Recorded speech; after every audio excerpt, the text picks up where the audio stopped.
చెప్పి మా ఆర్థికంగా.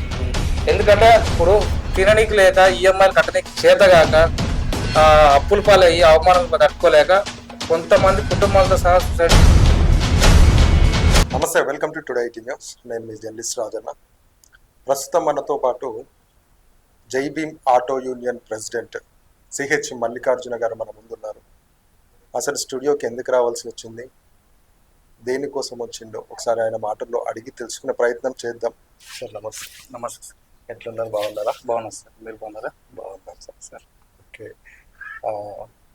కొన్ని అంటే ఆటో యూనియన్ వల్ల, ఆటో సమస్యల వల్ల చాలా మంది చాలా సఫర్ అవుతున్నారు అనమాట.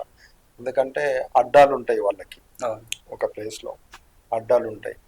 ఆ అడ్డాల్లో కొంత అమౌంట్ కట్టి అక్కడ పెట్టుకునే సమస్యలు కానీ, తర్వాత కొన్ని ర్యాపిడోస్ ఇవన్నీ సమస్యల గురించి మనం చర్చించుకుందాం.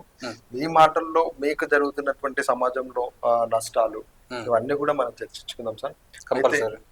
ఫస్ట్ మీ పేరు? మల్లికార్జున్. సిహెచ్ మల్లికార్జున్. ఓకే. అయితే మీరు స్టార్టింగ్ లో ఏం చేసేవారు సార్? స్టార్టింగ్ లో నేను జిహెచ్ఎంసి